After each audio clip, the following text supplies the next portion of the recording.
Welcome back. We dive back into the world of these little amphibian dudes. Frog fishing, part 2. Let's get into it. Okay, so what about where we throw frogs? Well, it's pretty straightforward stuff. Get our handy dandy map here once again. And it's upside down. What a good start. Get our handy dandy map here. Line that up. Okay. So, when we're talking about frogs here, guys, it's all this green water. Not green in color on your lake, just green water. So what does that represent? Shallow water. That's what we're talking about. This is a shallow water fishing machine. So obviously, because it's a frog, any type of vegetation, both the soft plastic frog and the floating frog come over vegetation very well. When you start getting to stuff like thick mats, that's when these guys shine. The floating frogs, the soft plastic frogs will work, but the floating frogs just work better in those scenarios. So, pads, emergent vegetation, even if it's not all the way to the surface, frog is a perfect choice for that. You could possibly use a slightly louder frog like this obnoxious thing here. Any kind of grass. They're a little bit tricky in tules, but if there's lanes in the tules or reeds, you can throw in those lanes and wind it, or wind it parallel to the tules. Shallow docks, great. If you can skip, you could skip it underneath the dock. If you're like me and you suck, you get it 1 out of 8 times. You can still try it, or you could just fish it parallel to the docks. Throw up parallel to the docks all the way to the bank, and then wind it next to the dock all the way down. If you can skip under overhanging trees, if you're going down a bank and there's a nice tree that's hanging low to the water and you can skip it underneath those branches, frogs skip very well because of the way they're designed. Flat bottom, they just skip well. Even the soft plastic frogs, flat bottom. So overhanging trees. Anything in shallow water where you can get the frog to walk, where there's enough room for the frog to walk, is where you would want to fish a frog. There is no, I say it in every video, guys, there's no rules. There's frogs here that I haven't even discussed yet. I don't even know that you could call them frogs, but they fall in the same category. Stuff like the striking pad perch. Those kind of things are more made to represent baitfish species, bluegill, shell crackers, that kind of stuff. Sunfish that look more like fish, but still the same soft body construction as the frog. There's all kinds of stuff that look like Zara spook style. Doesn't matter. It's all made for fishing shallow water. So that's the deal. It is a shallow water fishing machine. What about time of year? Well, when we start getting to time of year, we can start talking a little bit more about the different types of frogs. I'm pretty sure, and in fact I did it on a bet, I caught a frogfish in Minnesota in the 3rd week in November. Did I do it straight away? No, I didn't. It took me about half an hour to get it right till I found exactly what I was looking for, where I knew there would be a fish sunbathing in the middle of some thick, matted up crap that was it was a very small lake, so the water temperature was probably marginal because we'd had sun for a couple of days, blah, blah, blah, lots of excuses. I caught one in the 3rd week in November on a frog. Realistically speaking,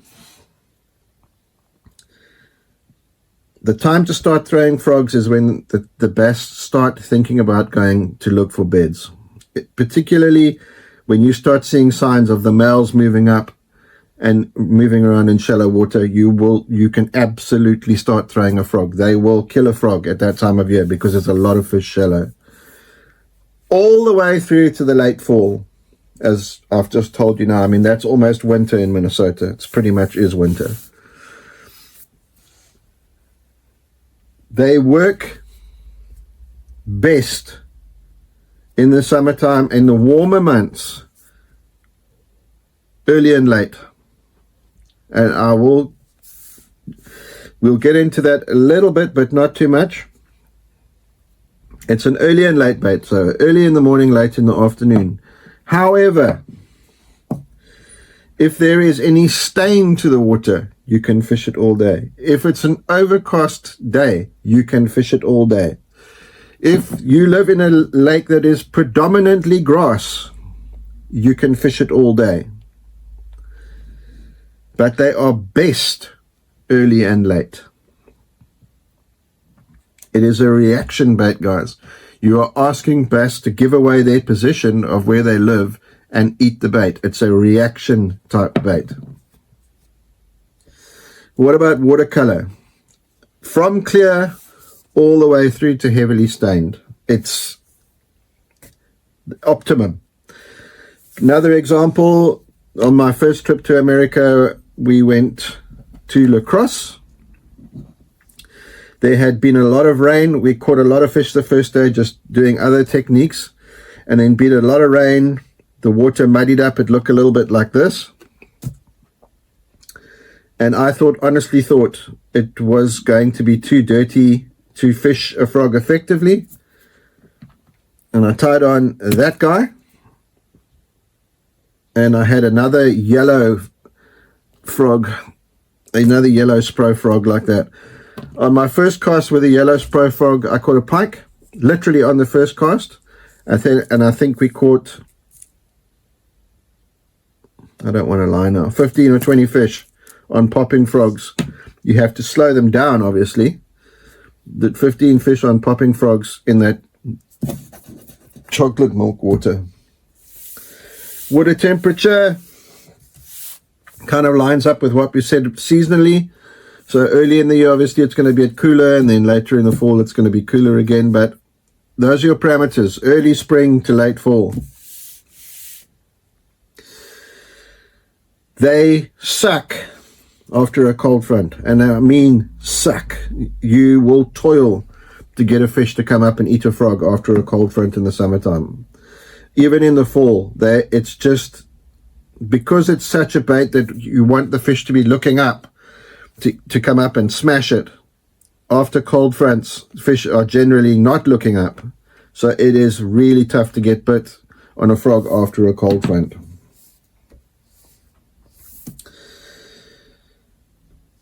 What about the bite? Guys, I don't think I need to tell you anything about the bite with a frog. The bite with a frog is the reason why we bass fish. It is so savage, it looks like someone has thrown a Massey Ferguson tire into the lake, or a John Deere tire into the lake, 99% of the time. And they come up, and it looks like a bomb has gone off behind your bait. It's wonderful. It's so exciting. And a lot of times what we tend to do is we want to hit it straight away. And this is one of the biggest disciplines in bass fishing that you've got to learn when you're frog fishing. When a fish comes up and smashes a frog on the surface, if you strike immediately, 8 times out of 10, you'll miss that fish. They don't have the hooks yet. So what I like to do, and it's why I say it's a discipline thing, when you hear the fish hit the frog, you count 1001, 1002, 1003, set the hook. Wind down and belt it, and your hookup ratio will be way better. With frogs, because of the nature of what you're doing and the nature of where the fish live, you're going to lose some fish. It's a fact of life, guys. If that bothers you, you probably shouldn't fish frogs, because you are going to lose them.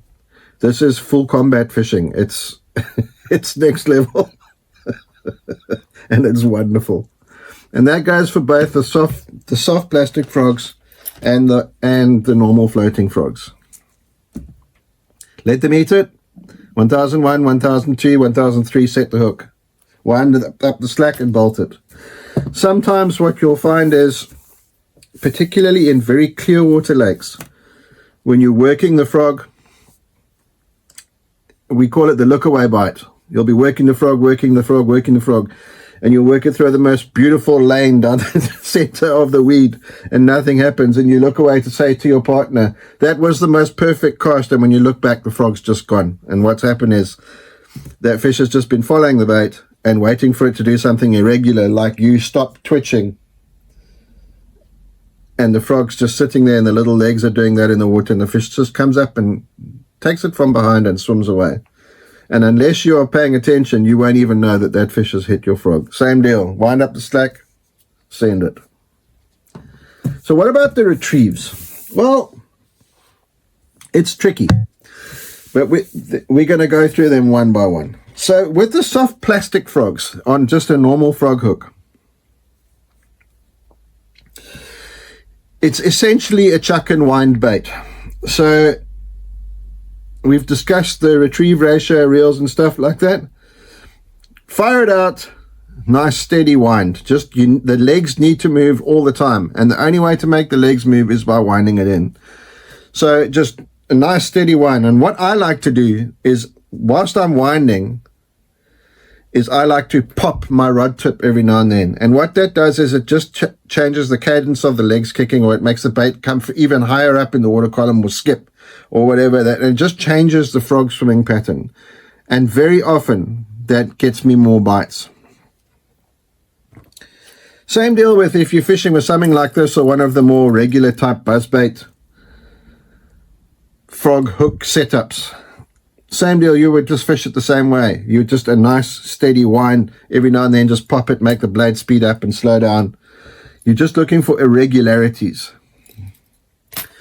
When it comes to the floating frogs, or the harder plastic frogs, the hollow frogs, it's a little bit more different. Now, what you're looking for with these style of baits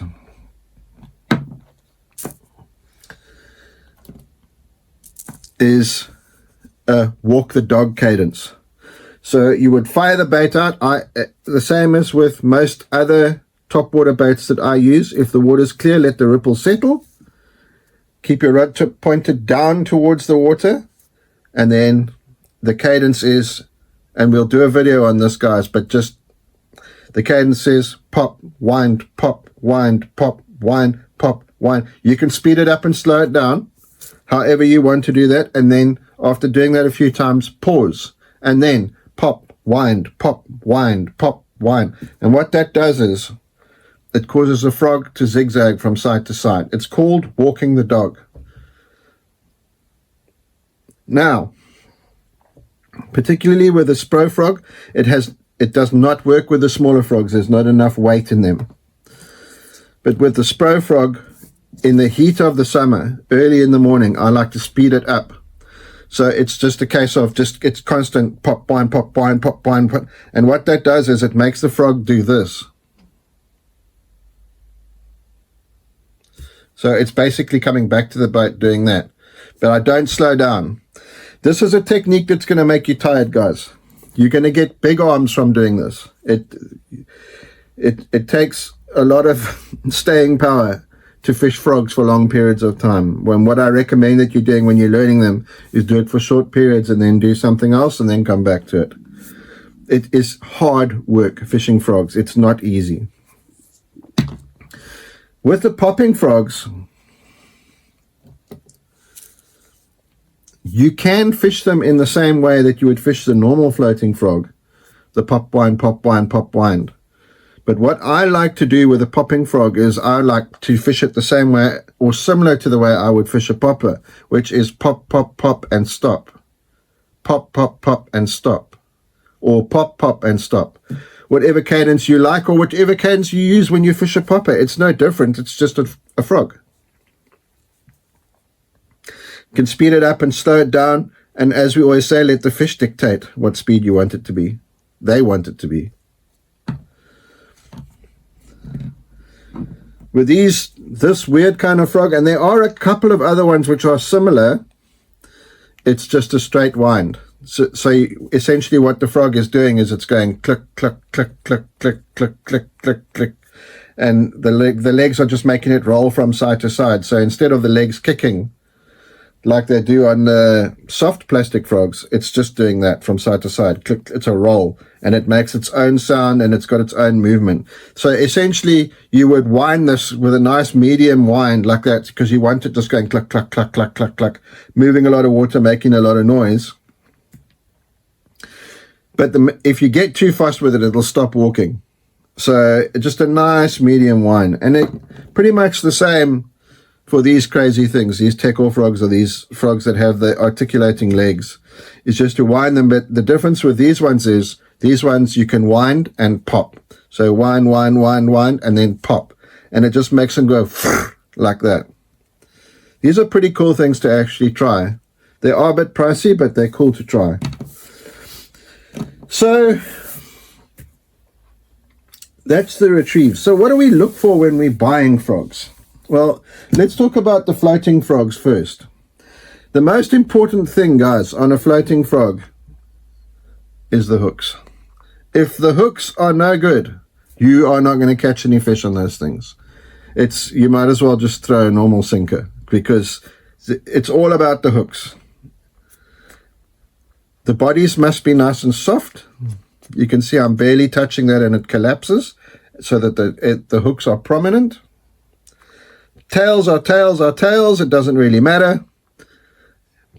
Weight at the back to keep the riding nose up like that. And then a flat belly, obviously, because you want to get that side-to-side walking action. Now, I will put up some brands of various frogs, all different types of frogs, at the end of the video, that you're going to find the one that are your favorite. So I'm going to tell you which are my favorites. I like Spro frogs, and I like the live target, the little tiny frogs. I love them. And you can see again the Spro frog and the popping frog. And then for certain times of the year, I like the Booyah, the pad crushers. But those three are my favorites there. When it comes to soft plastic frogs, for me, there's only one. I have other ones, but this is the guy I throw 95% of the time, and that's a Zoom horny toad. The Strike King tour toad is also a very good bait. The Big Bite Baits tour toad is also a very good bait. But that's my favorite.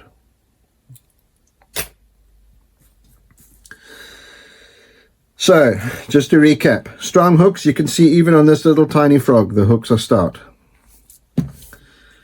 And then, what about colors? Well, again, that's a personal choice thing.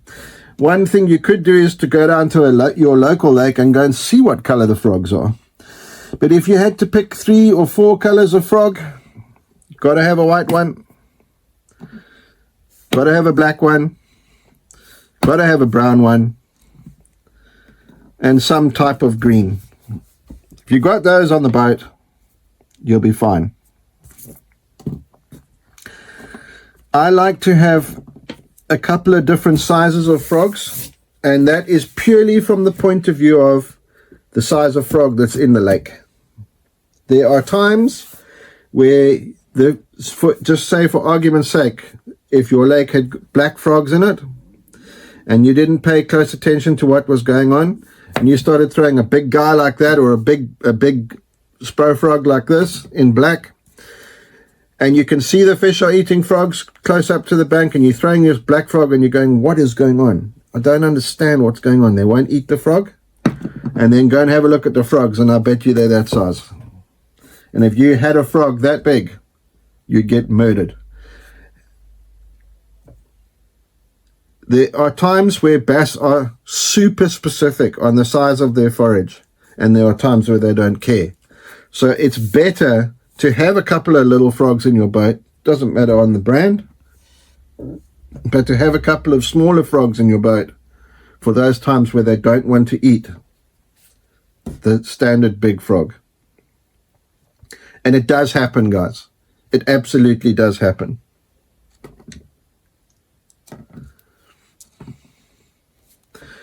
When to throw what? That is a tricky question to answer, because a lot of it's got to do with different types of cover and that type of thing. My best advice that I have about frog fishing is just to throw them. And I know that sounds corny, But I mean it. I mean it. I'm being sincere. Throw it. The fish will tell you when they want to eat them. And a lot of the time, when you have more still conditions, you would go with just a standard floating frog. When you've got a little bit of wind or a little bit of a breeze, the popping frog or this articulated guy or something like that would work. That is not always the case. That's why I'm saying it's difficult to articulate it. You could also say that in dirtier water, use the louder frog, use the popping frog, or use the frog with the articulating legs, or this guy here. And yes, that does work, but at times it doesn't work. Guys, you've got to just throw them and try. The horny toad, it's a lot quieter of a frog. Let's just say it was on a frog hook. It's a lot quieter of a frog. Soft plastic frogs, the same thing again, guys. Some black, some white, and then one or other natural color. I like a black horny toad. I like the Mardi Gras color horny toad for general fishing, and then I like a green pumpkin toad. If I want to throw a white frog, I normally throw a floating frog, a soft-bodied frog. But you could very easily throw a white horny toad and get the same result. I've seen a lot of tournaments, one where the guys are throwing that buzzbait setup with a white horny toad, especially during the shad spawn. It's a deadly bait. Just throw them. They're a lot of fun. Guys, I hope you've enjoyed this video. This, as you can tell, I get very excited about frog fishing. It is one of my favorite things to do. And I would really love it if it was one of your favorite things to do, because it is a super exciting way to catch fish. Even on lakes that don't have a lot of vegetation, there is still opportunities to throw frogs. If you have fish moving in shallow water and you live on a highland reservoir and it's only got a few little bushes or sticks or whatever in the water and there's no vegetation for whatever reason, still throw the frog. It's an alternative form of a topwater bait. You can still catch fish in lakes that don't have vegetation. So I hope you've enjoyed this, guys. Thank you so much for joining me. I'll see you in the next one.